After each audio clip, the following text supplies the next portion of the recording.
Muy buenas noches, muchas gracias por acompañarnos en una edición más de Al Mal Tiempo, Buena Charla. Mañana 30 de abril, hoy día 29, mañana en nuestro país y en nuestro calendario cultural está la celebración del Día del Niño. Por eso tendremos hoy un programa que tiene que ver con el concepto del niño interior. Nos acompaña alguien que es un amigo del programa, que toca temas difíciles, sensibles, que tiene que ver con la pérdida, particularmente de un ser querido.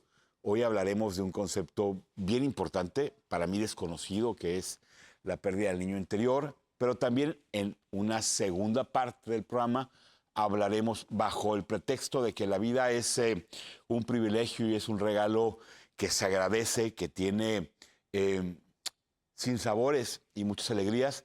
La pérdida de cualquier ser humano, sin lugar a dudas, nos marca, pero nos marca todavía más cuando se trata de un niño o de un joven. Y hoy con Juan Saucedo, con el doctor, trataremos este tema. Yo tengo varios programas sin hacer una editorial y yo hoy he decidido robarle unos minutos a la charla porque no tocar el tema de la notificación de los Estados Unidos, del gobierno norteamericano, particularmente de una corte, la Corte Sur de Nueva York, que después de haber deliberado, y esto es bien importante, con un jurado, como están constituidos allá, un jurado popular, después de haber llevado un proceso, decidieron finalmente pedirle a una de las jueces del sistema de impartición de justicia que abriera una causa penal porque encontraron los elementos suficientes para que Rubén Rocha Moya, el gobernador de Sinaloa, y 9 funcionarios más, incluido el alcalde y un senador por Morena de ese estado, tuvieran que ser presentados o fuesen presentados por el gobierno mexicano en un proceso de extradición a el gobierno norteamericano. Esto es un parteaguas, esto es mucho más allá de una frase matona en la cual decimos que puede haber un antes y un después. Lo que hoy vimos ha sido, y me da mucha pena, me da mucho coraje, me da mucha rabia. Yo vivo en un Mexicali que hace años, desde la administración anterior de la actual alcaldesa, y esta es una opinión personal, no obedece a los criterios de Canal 66, entregó su policía en el Valle de Mexicali a través del exdirector de Seguridad Pública Municipal, con la responsabilidad de la alcaldesa que en aquel momento mandaba en Mexicali y que actualmente lo sigue haciendo. Creo que son los elementos de los gobiernos municipales, estatales y federales en donde a través de esta idiotez, esta estupidez de abrazos, no balazos, se fue permeando en lo que era un sistema con demasiada corrupción desde gobiernos anteriores a una entrega completa de el simplón de Andrés Manuel López Obrador. No se trata de saber si usted lo quiere o no. Este desparpajo, esta forma de comunicar tan importante que él tuvo, pasó, sin lugar a dudas, por mezclar los intereses políticos con el crimen organizado. No es casualidad que Baja Sur, nuestro Baja California, Sonora, Sinaloa y parte del Corredor del Pacífico en el 2021 hayan sido operados por el crimen organizado. No se puede explicar el triunfo de Alfonso Durazo en Sonora sin la participación del narcotráfico y del cártel Jalisco Nueva Generación.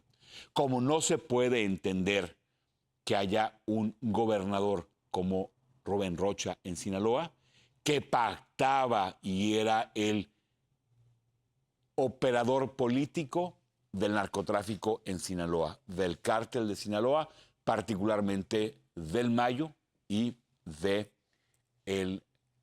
la chapiza de lo que hoy, después de 1 año y medio, ha arrojado en Sinaloa solamente casi 2,000 muertos y casi 3,000 desaparecidos.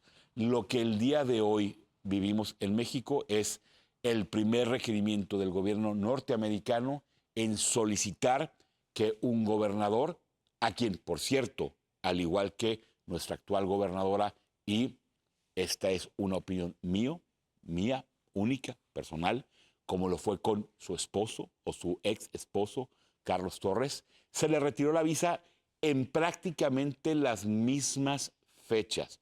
Esto es bien importante. ¿Por qué lo saco a colación? Miren, la semana pasada conocimos que dos policías, dos elementos de la CIA que acompañaban a el cuerpo estatal de la Policía Ministerial en Chihuahua sufrieron un accidente. Me tocó ver un video de la brecha en la que después de 4 horas de manejar en la Sierra Tarahumara, en medio de la madrugada, cayeron 200 metros y se murieron, fallecieron. La reacción del gobierno federal y de los poco mexicanos de valor que componen el Congreso de Morena en la Cámara de Diputados y en la Cámara de Senadores, referían a hacerle un juicio político a la gobernadora Maru Campos, que independientemente en la aplicación o no de la ley federal, desmanteló el laboratorio más importante de metanfetaminas y de drogas sintéticas del que se tenga memoria. Simplemente la extensión del mismo eran 100 hectáreas. Y la reacción del gobierno fue buscar que ella tuviese este costo político. No hubo una manifestación de duelo ante la pérdida de los agentes norteamericanos, que, ojo, vienen a hacer el trabajo que no estamos haciendo nosotros, como lo hicieron en la captura y el abatimiento del Mencho en Guadalajara. Después de que el gobierno federal y Morena le pidió públicamente a la gobernadora que se presentara en el Senado para rendir cuentas cuando tuvo la valentía de hacer lo que hizo, la reacción del gobierno norteamericano fue dar a conocer lo que estaban determinando a través de una corte en Nueva York. ¿Qué es lo que sigue? Hoy vimos a el vocero de la Fiscalía General de la República decir que no había pruebas que habían sido adjuntadas. En los próximos días veremos la reacción del gobierno norteamericano ante un hecho innegable. El gobierno de Sinaloa es un narcogobierno. El gobierno federal no puede seguir defendiendo lo indefendible.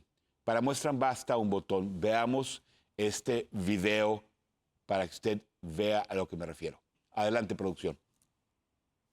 Nosotros le tenemos toda la confianza al maestro Rocha, toda la confianza al gobernador Rubén Rocha Moya de Sinaloa. Y lo felicito porque da la cara, no dejó pasar ni un día sobre el tema. Y qué bien que se ha aclarado cuál es la situación, en dónde estabas y que nunca fuiste convocado a ningún evento. Más claro, ni el agua.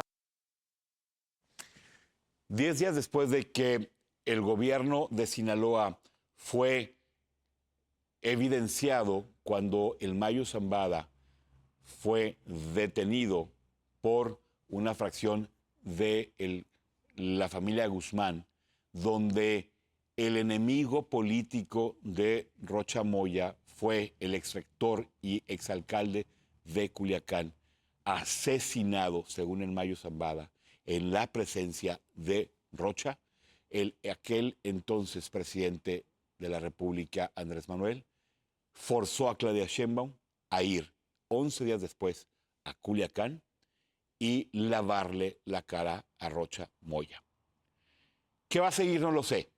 Si el gobierno federal no toma en serio esto, yo creo que ante la necesidad, la urgente necesidad de Trump en recuperar puntos ante la elección de noviembre, elección intermedia en Estados Unidos, veremos muy pronto a elementos del gobierno norteamericano a actuar en nuestro país y hacer lo que el gobierno federal no ha hecho, detener a narcopolíticos.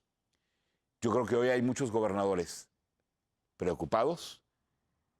Creo que en Baja California debe haber preocupación, pero lo más importante, ¿hasta cuándo vamos a seguir pensando que esta idiotez y esta estupidez debe ser la moneda que paguemos los ciudadanos por seguir votando por un gobierno de cuarta con políticos de quinta? Gracias a Canal 66, le agradezco muchísimo la libertad y el espacio para poder hablar. Esta es una opinión personal. Estamos al mal tiempo, buena charla. Regresamos en 2 minutos, 569-5200, nuestro WhatsApp. Le agradezco a la vida la oportunidad de poder estar un miércoles más, pudiendo tocar la puerta de su casa y poder externar mi opinión y juntos repensar el tema que a continuación desarrollamos. No se vayan, en 2 minutos regresamos. Esta es nuestra casa, es Canal 66. Gracias. Un abrazo grande a todos, sobre todo al arquitecto Jesús Sánchez, que no se ha reportado en los últimos 2 programas. Lo tengo ya muy claro, espero que todo esté bien. Nos acompaña por tercera ocasión y es un privilegio tener a un psicólogo, tanatólogo. Él nos ha hecho el regalo de darnos su tiempo en 2 programas anteriores y hoy tenemos a Juan Manuel Saucedo con un tema sobre pretexto del Día del Niño, hablar en 2 sentidos. El primero es el niño interior, que es un concepto que me gustaría que iniciáramos con él, y como comenté, Juan, en la segunda etapa hablar del duelo que se vive cuando un niño, un joven fallece. ¿Por qué es un duelo diferente? Porque un adulto, una persona mayor, pues digo, sabemos que finalmente es ley de vida, pero la ley es que los padres enterremos, los hijos entierran a los padres, no que los padres entierren a un hijo. Juan, muchas gracias por estar aquí con nosotros. Con mucho gusto, Francisco. Agradezco tu invitación y de igual manera saludo con gusto a tus queridos televidentes. Muchas gracias, Juan. Estás en casa. Te voy a seguir tuteando porque me has permitido hacerlo. Gracias, por favor. Platícanos, por favor, platícale a la gente cuál es el concepto del niño interior, por qué es importante. El concepto del niño interior es muy interesante, es psicológico y tanatológico. También se utiliza como una metáfora que se refiere a la mente consciente e inconsciente y a lo que en este componente del ser humano se va creando cuando somos niños. Es decir, nuestra mente consciente e inconsciente, con las primeras vivencias que vamos teniendo, recoge ciertos recuerdos, creencias, aprendizajes. Y todo eso, lo interesante, se ha descubierto a través de la psicología, psiquiatría, que esas vivencias tempranas tienen luego una gran influencia en la vida adulta de la persona. Es decir, hablar del niño interior no quiere decir que literalmente que exista un niño dentro de nosotros, sino que es una metáfora muy útil para comprender cómo las vivencias tempranas influyen de manera muy importante en la vida adulta de una persona. Esto es independientemente del credo, de donde uno viva. O sea, es un concepto en el cual tiene que ver con la formación del individuo.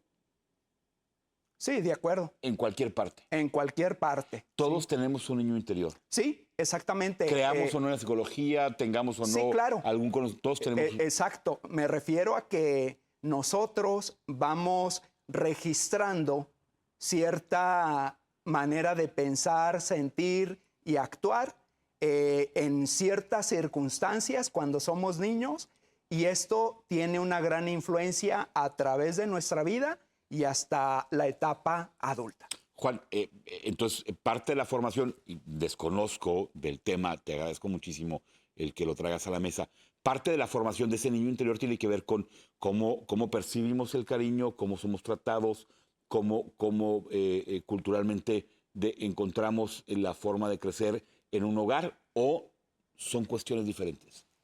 No, ese niño interior, reitero, lo que nosotros vamos viviendo, lo que nosotros vamos captando de nuestro ambiente, a todo ese conjunto de aprendizajes, de creencias, de vivencias, es a lo que se le llama niño interior. Y entonces, esto que vamos viviendo, que vamos experimentando, si es positivo, ahora sí que va creando un niño interior sano. Pero si esto se ha aparecido, si ese niño ha estado en un ambiente, en un entorno destructivo, se van generando a través de ese sufrimiento, de ese dolor, se van generando ciertas heridas. Y eso da lugar a un niño interior herido que va conservando estos pensamientos, emociones y conductas heridas, las va conservando a través de la vida y luego salen de alguna o de otra manera en su etapa adulta. Juan, te ofrezco una disculpa por mi simplismo y por mi reduccionismo.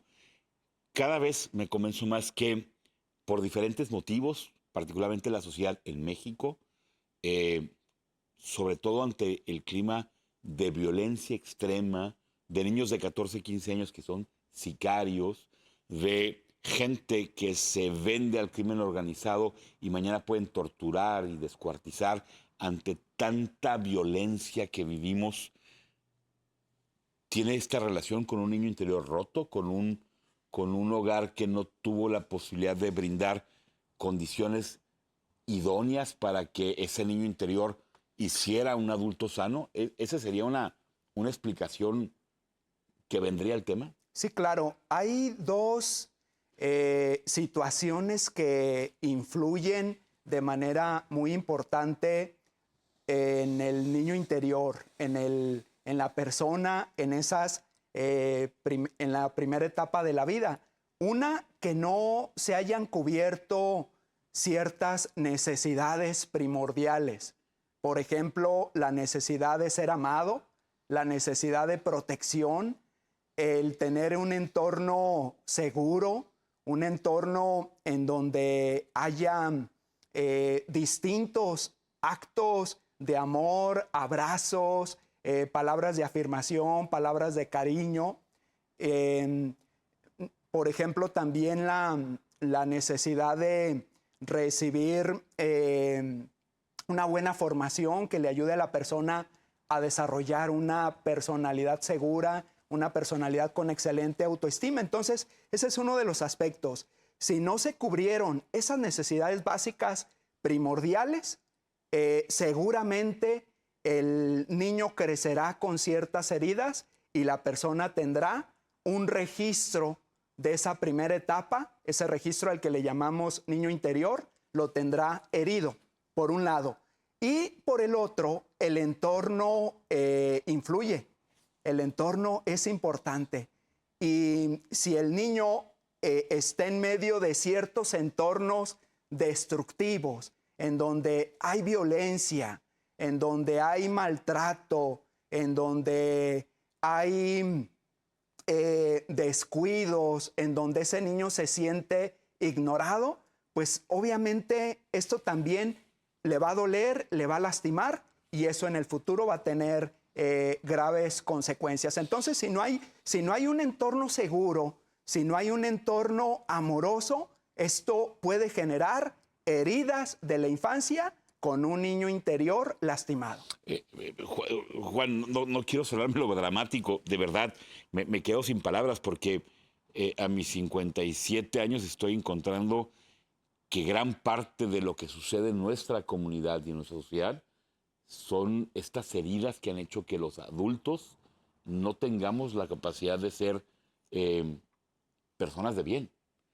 La realidad económica en nuestro país y cultural, en nuestro entorno en Mexicali, cada vez vemos más madres solteras con hijos de diferentes parejas, con hombres violentos, con padres que no asumen su responsabilidad, con imbéciles que golpean mujeres, que no respetan a una niñez, con un sistema educativo que, aunque hay muchos maestros que hacen un esfuerzo sobrehumano, no tenemos el entorno para que una familia que vive en una casa de 48 metros cuadrados pueda tener un entorno donde la salud familiar, sexual, el libre desarrollo, la privacidad pueda formar a un niño. Parques donde es más fácil drogarse que hacer algún deporte, calles donde no hay alumbrado, policías que no llegan, un entorno donde es difícil,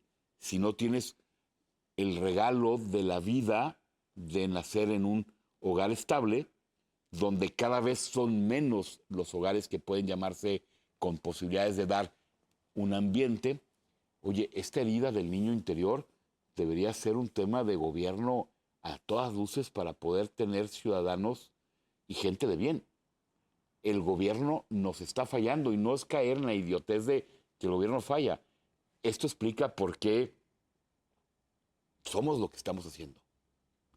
Cómo poder curar las heridas de este niño interior para poder ser un adulto sano. Bueno, pues ahora sí que yo te puedo decir que desde el aspecto psicológico, tanatológico, hay mucho que hacer, definitivamente. Hay algunas técnicas sumamente efectivas para poder, hay un término que se llama reparentización y que consiste en que aquello que la persona de niño o de niña no recibió, si algunas necesidades primordiales no fueron cubiertas, pues ahora sí hay que cuidar de no caer en la victimización. Es decir, el ser humano adulto llega el momento en donde puede tener una generación de conciencia acerca de sus heridas interiores. Y a él le corresponde, como un adulto con el ideal de estabilidad, de madurez, le corresponde hacer algo para poder ser a sí mismo ese padre, esa madre que a lo mejor no tuvo, ese gobierno que a lo mejor no le dio las oportunidades que necesitaba, y de alguna manera, pues a cada persona le corresponde ser responsable de eso, de buscar ayuda para poder sanar, para poder reconciliarse consigo mismo, para poder darse esos actos de amor que le lleven a tener una vida sana, una vida en paz, una vida feliz. Y desde la psicología, desde la tanatología, hay muchísimas herramientas para poder acompañar y lograr esa sanación de la persona. Por ejemplo, hay una técnica muy interesante que se llama imaginería, que consiste en trabajar a través de la memoria y de la imaginación y con un proceso de meditación para que la persona pueda recordar, hacer un viaje de alguna manera hacia su propio corazón para ir a aquella situación en donde se sintió, sobre todo en la primera etapa de su vida, se sintió lastimada, a lo mejor experimentó algún tipo de violencia física, psicológica, sexual, o en donde se sintió abandonada, se sintió ignorada, en donde experimentó alguna pérdida. Entonces es muy interesante. Esta técnica la trabajamos muy bien en los diplomados de psicología y de tanatología porque ayuda a que la persona haga ese proceso de reparentización. Es decir, si yo no tuve a ese papá, a esa mamá ideal de quien yo esperaba protección, esperaba cuidado, pues ahora yo me hago responsable de mí y me reconcilio conmigo mismo y me doy ese amor que en aquel momento yo no recibí, me lo doy en este momento y eso se ha comprobado que trae grandes beneficios de sanación. Entonces, sin duda, como sociedad, Pancho, necesitamos una reparentización. Es decir... Pero, a ver, Juan, ¿conoces tú de algún esfuerzo en el país que sea con esta posibilidad de llegar a colonias y hacerlo en comunidad? Es decir, la tanatología, que es algo muy poco conocido, que tiene que ver más con gente pudiente o de clase media que puede encontrar la posibilidad de llegar a Luz de Brisa o de contactarte y poder tener un acercamiento. Pero, a ver, ¿hay algún esfuerzo donde el gobierno diga, oye, vamos a tener un programa comunitario que busque hacer a través de gente capacitada, psicólogos, tanatólogos, poder recuperar a estos ciudadanos o no existe? Yo no estoy enterado que haya ese proyecto. Es una gran área de oportunidad para nuestro gobierno. Ojalá lo podamos hacer en Mexicali. ¿Mande? Ojalá lo pudiéramos hacer. Lo pudiéramos hacer. Ahora sí que yo me apunto. Es recuperar gente. Es recuperar gente. Si tú sanas al niño interior, ¿el adulto se vuelve un mejor ser humano? Claro que sí.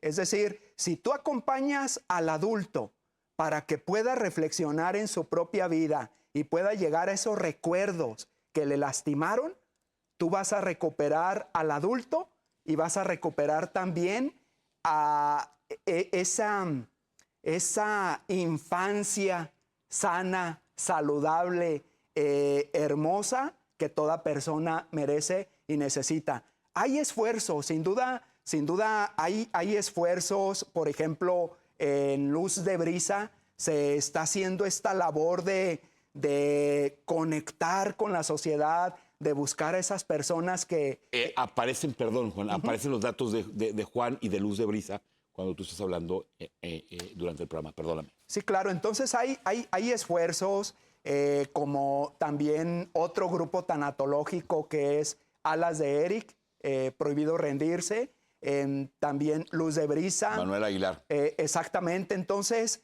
hay estos... su esposa, perdón. Sí, Tere. Hay estos esfuerzos muy valiosos y yo creo que hay mucho que hacer, hay mucho trabajo, pero esto, Pancho, es responsabilidad de todos, es responsabilidad obviamente del gobierno, de las familias, de las distintas instituciones, porque también, desde mi experiencia, una sesión psicológica o una sesión tanatológica, pues económicamente no está al alcance de muchísima gente, ¿no? Y eso sí llega, eso de repente, pues sí, en lo personal me alcanza a doler el que personas que por esa cuestión a veces no puedan tener un proceso de sanación, un proceso en donde se recuperen de historias difíciles, de historias sumamente dolorosas. Entonces, hay mucho que hacer. Yo creo que por delante tenemos grandes iniciativas y ahí entra la creatividad de nosotros para ver qué se puede seguir haciendo y creciendo en la recuperación de todo mundo, porque ahora sí que prácticamente toda persona puede tener o ha tenido alguna herida interior, es decir, ha tenido a su niño, a su niña, con alguna situación dolorosa. Oye, Juan, perdóname por una pregunta tan tonta, pero la generalización también nos lleva, en mi caso, a quitarle méritos tal vez a algún argumento. Yo pensaría que puede haber adultos o que hay adultos con un niño interior sano, que no todos tenemos alguna herida o no todos tienen una herida. Digo, no, de acuerdo, de acuerdo. Ahora sí que vamos avanzando en el camino de la vida y vivimos ciertas experiencias retadoras, dolorosas. Sin embargo, hay personas con un estilo resiliente.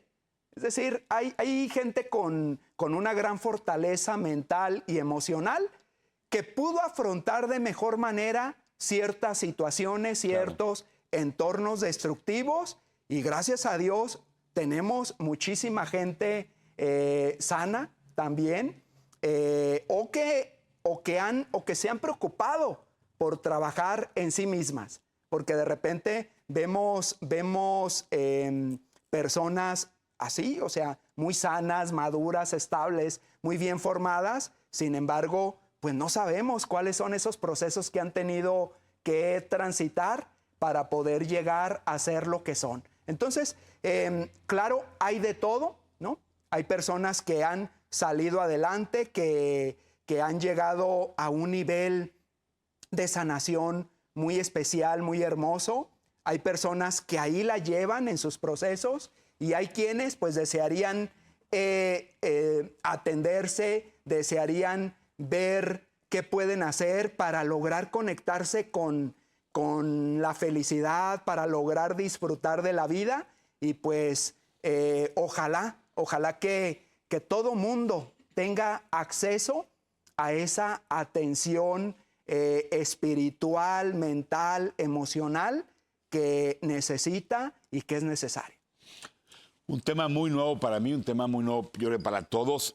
Muchas gracias por compartirlo, Juan. Vamos a ir a un corte comercial. Vamos a regresar con el tema de la pérdida de un niño, de un joven, esa pérdida que abruma y que duele tanto, y que Juan, desde su perspectiva académica y profesional, nos puede ayudar un poco a entenderla.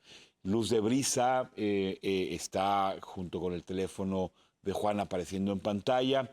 Le agradezco mucho a Antonio Cimentel, un comentario fuerte, apoyando un poco lo que yo digo en relación al gobierno que tenemos. Blanca Rodríguez te manda saludos y sé que es un gran tema. Ana Loaiza Velarde, muchísimas gracias. A Erika, gracias por tu comentario. Gaby, muchísimas gracias. Reinaldo, Juan Carlos, me dicen que era un concepto nuevo también, que es un concepto nuevo para ellos. 569-5200. Hoy un invitado del cual mucho tenemos que aprenderle. Regresamos en 2 minutos, no se vayan. Estamos en Al Mal Tiempo, Buena Charla. Regresamos.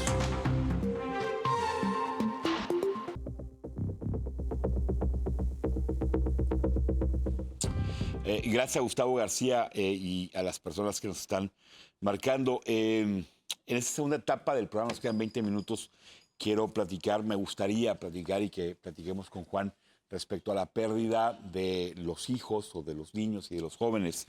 Yo viví la pérdida de Emiliano, fue un guerrero que Ale y yo tuvimos, y él tuvo una enfermedad complicada y se fue a los 3 años de edad.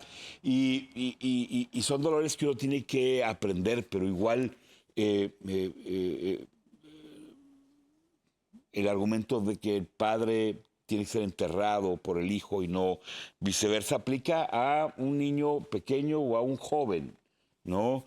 En Mexicali, donde las noticias de muertes de jóvenes es tan habitual, producto o de la violencia o del alcohol o de accidentes, hay muchos hogares rotos. Luz de Brisa es una causa que nace de una pérdida de Brisa, que tenía 22 o 23 años, y los padres encuentran la forma, al igual que Manuel y Tere con la pérdida de Eric, de fortalecer, y en este acto de amor de buscar que los demás puedan tener un acompañamiento para poder pasar de una pérdida. ¿Cómo se maneja la pérdida de un hijo, de un joven, Juan? Tú que lidias con esta parte del dolor, ¿cómo se maneja en la tanatología? Con puro amor. Ahora sí que la mejor medicina es puro amor, a través de varios de sus actos. Y un acto de amor fundamental ante la pérdida es el acompañar. Es decir, como tanatólogos, acompañamos a las personas en sus procesos. Ya sabemos que después de una pérdida, al ser humano por naturaleza le duelen muchísimo las pérdidas.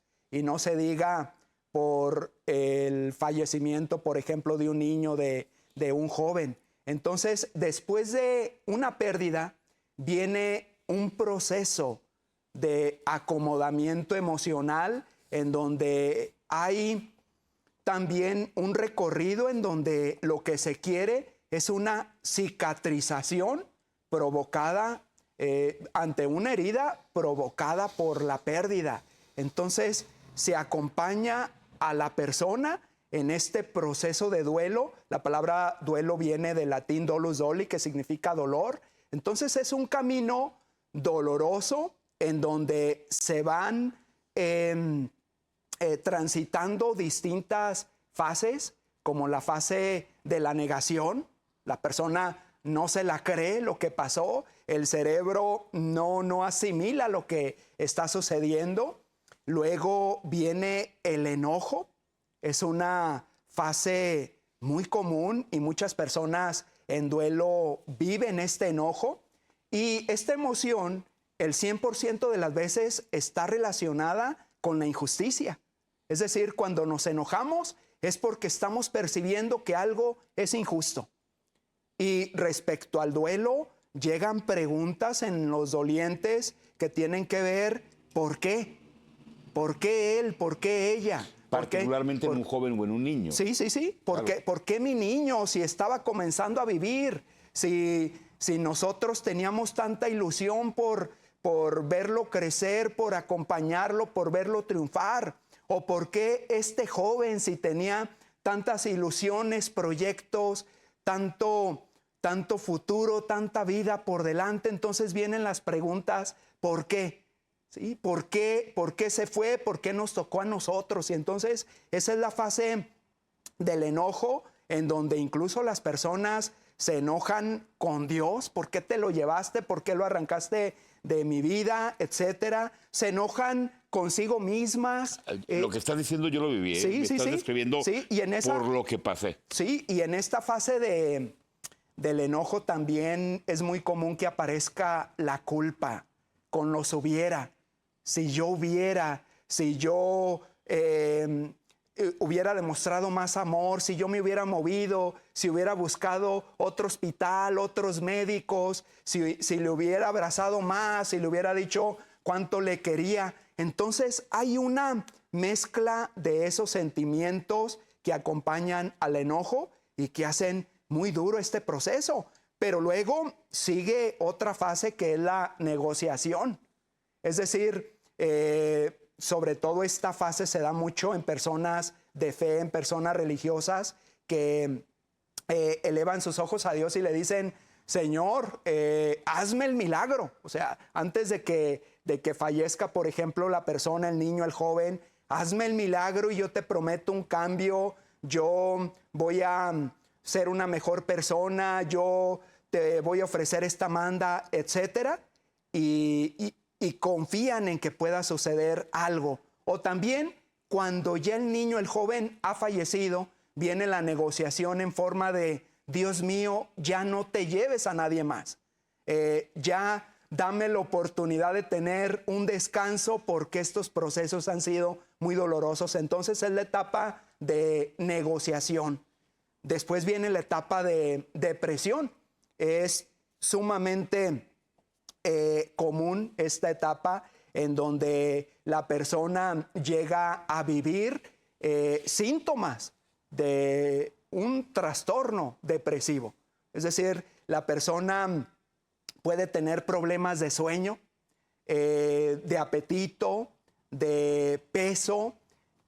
Hay quienes se encierran, no quieren salir, lo que antes disfrutaban ya no lo es. Hay personas que padecen abulia, es decir, se sienten débiles, sin fuerzas, no quieren trabajar, ya no quieren seguir adelante y pasan por una profunda tristeza, extrañan a la persona, incluso pueden tener sueños muy vívidos y esta etapa se expresa bastante a través de las lágrimas de un profundo dolor, lágrimas también de amor, lágrimas incluso de esperanza.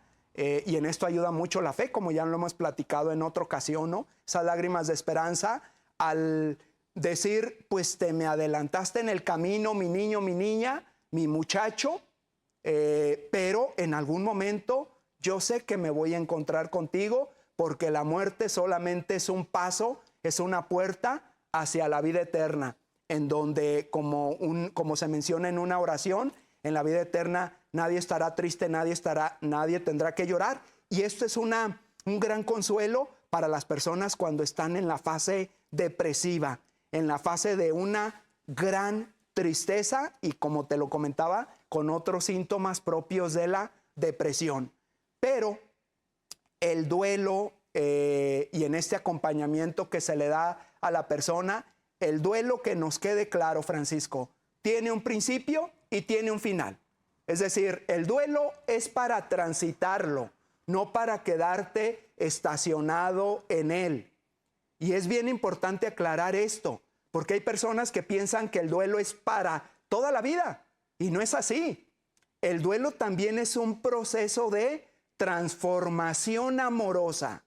Es decir, al final el amor debe ser más fuerte que el dolor.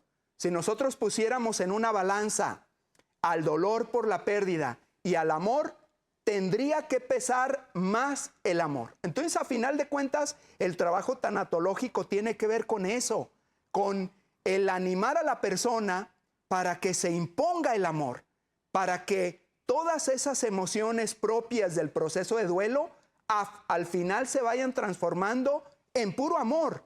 Y entonces la persona llegue a la última fase. ¿Cuál es la fase? La de la aceptación, ¿sí? Y que quede claro, no dije resignación. No. Quiten esa palabra, por favor, resignación. Porque esa tiene que ver con el ya ni modo, me aguanto, ya que. No, la aceptación es conectarte con la paz.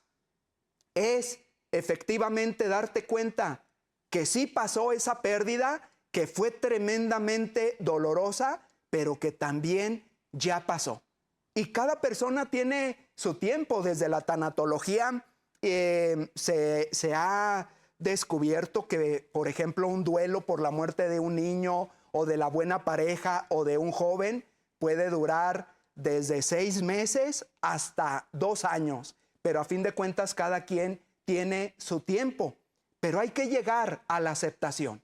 Es decir, se puede salir adelante, y te lo digo a ti, papá, mamá, que has sufrido la pérdida de un hijo, de una niña, de un niño, de un joven. Se puede salir adelante. ¿Y cuál es el camino? El camino del amor. Un amor que debe, como les decía, un amor que debe de imponerse. Un amor que debe manifestarse en que tú apuestes por la vida.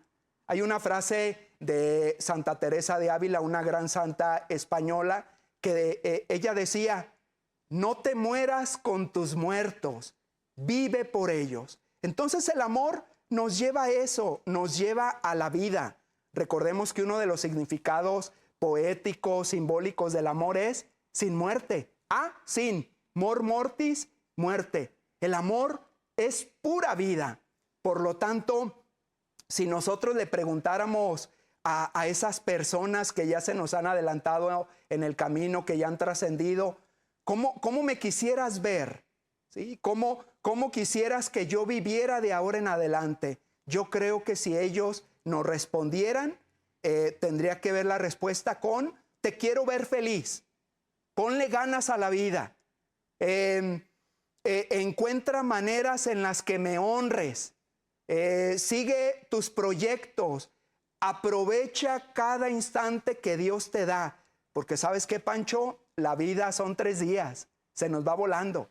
Ya casi sacamos otra vez el arbolito de Navidad. Entonces la vida se nos va volando y hay que ser personas llenas de vida, llenas de amor, y de esa manera honrar a nuestros seres queridos que, como te digo, ya trascendieron. Entonces se puede salir adelante de una pérdida, de un duelo tan fuerte como esto. ¿Y cuál es la clave? El amor. Apostar por el amor para no quedarnos anclados, no quedarnos aferrados al dolor. Te cuento Juan, algo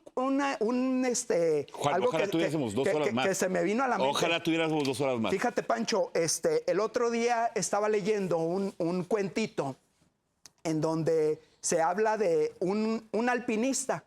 Andaba pues ahí en sus recorridos, se le hizo de noche, se vino una fuerte tormenta de nieve y se resbaló. El alpinista se resbaló y fue cayendo, pero estaba atado, tenía una soga, pero caía hasta que se detuvo, ¿no? Entonces quedó colgando y no veía nada, era totalmente de noche. Entonces se escuchó una voz que le decía, suéltate, ¿sí? Suéltate.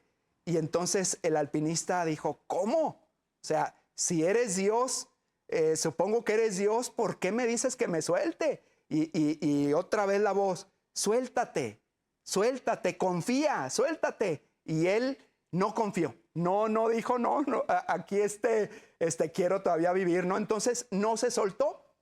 A la mañana siguiente llegaron los rescatistas y lo encontraron a 20 centímetros del suelo. Ahí quedó colgado, ¿no? Casi congelado el pobre hombre, pero ¿cuál fue la clave? Que no confió y se aferró al dolor, se aferró al sufrimiento. Ojalá que eso no nos pase a nosotros, Pancho, que en la vida no nos amarremos al dolor, al sufrimiento, de tal manera que eso nos impida amar en plenitud. Es un regalo, de verdad, para mí y para la gente que nos está viendo, el tener la oportunidad de escucharte en un tema tan delicado, tan importante. Ojalá durábamos media hora más, 1 hora más en esto. Trajiste algo que tiene que ver con el tema, con la dinámica. Roberto Gutiérrez, María Elvia Giusti dicen ojalá que Juan venga más seguido y estoy seguro que muchos más lo piensan. ¿De qué se trata esto, Juan? Es una dinámica... ¿Puede ser la conclusión? ¿Puede ser la forma de cerrar? Sí, claro. Es una dinámica que consiste en leer y disfrutar algunas frases tanatológicas. Y estas frases, sobre todo, van dirigidas a esas mamás, a esos papás que han perdido a un niño, a una niña, wow, a un joven. Son frases que el día de hoy, papá, mamá, yo te quiero regalar con esta esperanza de que en ti triunfe el amor, como te digo. Que apuestes por el amor para que llegues a esa maravillosa aceptación y por ti y por tu hijo y tu hija que ya no está físicamente, pero que espiritualmente se ha quedado contigo, apuestes por seguir adelante y con un estilo lleno de vida, que te enamores de la vida. Entonces, te voy a pedir, Francisco, que por favor tú vayas sacando la frase, la leas, hago un breve comentario con ese sentido, como te digo, de regalarle a nuestra gente una caricia para su corazón, para su interior. Adelante, Francisco. Producción, ojalá nos den 5 minutos más para poder darle 10 minutos a esta parte, pero bueno, si se puede me avisan. Saco la primera. ¿Okay? Adelante, Francisco. La leo en voz alta. Venga. Quedarte mucho tiempo en un dolor no significa que has amado mucho. Probablemente significa que has amado mal. Probablemente si te has quedado mucho tiempo en un dolor, eso no significa que has amado mucho. Probablemente has amado mal. ¿Sí? Reflexiónenla. El amor debe triunfar sobre el dolor. Este programa, al igual que todos los demás, estará en Alma al Tiempo, una charla en YouTube a partir del viernes. Seguramente mucha gente tendrá que tocar y volverlo a ver. Bendice haberlo tenido, a tu hijo, a tu hija, en lugar de maldecir haberlo perdido. Así es. Céntrate en la bendición. Dios te escogió a ti, papá, mamá, para que tuvieras ese regalo, esa experiencia maravillosa de vivir el amor paternal, el amor maternal. Es una bendición. Y como diría algún escritor por ahí, no estés triste porque terminó, alégrate porque sucedió. No maldigas la pérdida. Bendice la oportunidad que tuviste al disfrutar, aunque sea unos instantes, unos años, un tiempo, a tu hijo, a tu hija, a tu bebé, a tu muchachito, a tu muchachita. Fue una bendición para ti, sin duda. Reflexiónalo.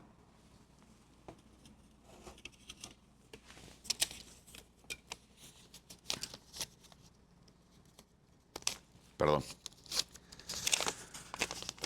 No te mueras con tus muertos, vive por ellos, honralos. Ya lo comentaba una frase de Santa Teresa de Ávila, no te mueras, hay mucha vida, hay mucho por qué seguir adelante. Honra a tus seres que ya trascendieron. ¿Y cómo honrarlos? Desde la primera invitación que me hizo Pancho, yo les decía, honra a tus seres amados viviendo como a ellos, como tú crees que a ellos les gustaría verte vivir. Ánimo. Todo cambió para siempre cuando tú naciste. Ni siquiera el gran dolor de tu partida ensombrece la luz que trajiste a mi vida. ¿Qué piensas de esto? Esto tú respóndelo, Francisco. Esta es tuya, es para ti. No. Todo cambió, ¿sí o no? Sí, claro. Vino puro amor. Así es. Y ni siquiera el dolor de la pérdida puede ensombrecer la alegría que trajo. La alegría que trajo. Entonces, ahí está nuevamente. Enfoquémonos en la alegría, en la felicidad. Hay tantos momentos que se vivieron, tantas vivencias, tantas experiencias tan hermosas. Ese es el tesoro, ese debe ser tu tesoro de amor. Entonces, ni siquiera ese gran dolor puede ensombrecer esa alegría que tu hijo, tu hija te trajo al nacer. Nos quedan dos más tu reflexión final. Adelante. Si pensáramos en una balanza el dolor de la ausencia y el amor, ganaría el amor porque el amor es más grande. El amor es más grande, ya lo mencionábamos. Hay que apostar por el amor. Una última y vamos con la reflexión final. ¿Te parece, acuerdo. Juan? Por favor, vamos a dejar que triunfe el amor, no el dolor. No hay que quedarnos agarrados al sufrimiento. No hay que quedarnos agarrados al sufrimiento, no nos aferremos al sufrimiento. Tomemos la soga del amor y es lo que nos va a sacar adelante. Entonces, yo te invito a que confíes, papá, mamá. Si gustas, Francisco, ya doy la reflexión, como tú me digas. Yo quiero darte las gracias. Este es un tema que en lo personal encuentro muchos vacíos para poder comentarlo. Todos tenemos la pérdida de alguien. Todos tenemos a nuestros muertos, algunos más vivos, otros más muertos. Todos vamos a ser el muerto de alguien. Todos tenemos una pérdida y todos tenemos la bendición de sufrir y de gozar. Gracias a Juan por tal vez el programa más especial en todo este tiempo. Juan, por favor. Gracias nuevamente, Francisco, por la invitación. Mi reflexión final es la siguiente. La vida es muy curiosa. Tiene de todo. Hay compañeros sumamente agradables de nuestra vida que tarde o temprano se van a hacer presentes. Hay momentos de triunfo, de alegría, de éxito, de logro, de objetivos. Son compañeros sumamente agradables y cuando llegan, pues ahí todos aplaudimos, nos alegramos, nos sentimos muy bien. Son parte de la vida. Pero también hay compañeros incómodos, hay compañeros desagradables y tienen que ver con los miedos, con las tristezas, con los momentos de pérdida y de duelo. Eso también es parte de la vida. Y aquel que nos pensó para ser y para existir en este plano, tiene para nosotros una misión muy especial. ¿Y cuál es esa misión? Transitar por este mundo aprendiendo a amar, abrazando también a estos compañeros incómodos de la vida. Hay situaciones que no dependen de nosotros. Hay situaciones que se dan simplemente porque así es la vida. Y estas situaciones límite, como le llaman los filósofos, son también como campanazos. Hay momentos en donde la vida nos sacude, nos trastabillea y nos habla fuerte. Y sobre todo estos momentos tienen que ver con pérdidas. De repente tú sales, vas de viaje, algo sucede y te accidentas. Campanazo de la vida. Vas al médico con toda la confianza de que estás bien de salud, te hace análisis y resulta que tienes una enfermedad grave. Campanazo de la vida. De repente tú pensabas que todo estaba bien en tu relación amorosa, de noviazgo, matrimonial, y resulta que un día alguien dice, yo ya no quiero seguir adelante contigo. Campanazos de la vida. Esperas con mucha ilusión a un hijo, visualizas todo lo que vas a disfrutar con él, con ella, con tu niño, con tu niña, y resulta que algo se complicó y tu bebé muere incluso sin haber todavía nacido, muere en tu vientre. Campanazo de la vida. Tienes un hermano con muchos proyectos, inteligente, con grandes dones y talentos, y sucede algo y de repente muere joven, muere en la primavera de su existencia y aparece el campanazo de la vida. Pero todo esto, que nos quede claro, ni son castigos de Dios, ni son lecciones, ni es porque alguien te maldijo o porque te merecías esto. No, son situaciones propias de la vida, experiencias emocionales sumamente dolorosas. Aquí no hay culpables, aquí no hay responsables. Pero nosotros, aunque recibimos estos campanazos de la vida, tenemos esa capacidad de responder con nuestra mejor historia. Tenemos la capacidad de responder desde la mejor actitud. Y eso es a lo que yo te invito, que ante esos campanazos, esas situaciones límite de la vida tan dolorosas, tú respondas con mucho amor, con la mejor actitud, con ilusión, honrando a tus seres amados y enamorándote de esta vida que a pesar de todo sigue siendo muy bella. Ánimo, papá, mamá, ánimo para todas las personas que en este momento están transitando su duelo. Y les recomiendo, pidan ayuda, no quieran vivir estos procesos en soledad, porque son pesadísimos, son muy duros.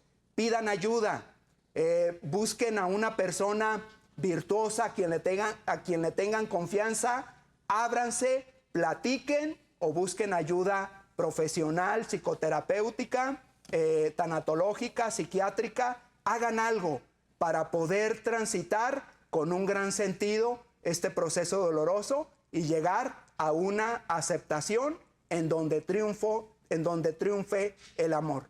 Ánimo, si se puede. Les mando un fuerte abrazo y gracias, Francisco, por esta oportunidad. A ti por el regalo, Juan, por tan padres reflexiones. Al Canal 66, a nuestro director, Luis Arnoldo Cavado, por darnos la oportunidad de tratar temas tan interesantes como el que vivimos. Este ha sido un regalo de vida. Juan está a la disposición de quien solicite una plática con él y acercarse a los grupos tanatológicos. Gracias de verdad al Canal 66, Rosy. Gracias por el tiempo que les robamos el día de hoy a todo el equipo. Nos vemos el próximo miércoles. Al mal tiempo, buena charla. Gracias.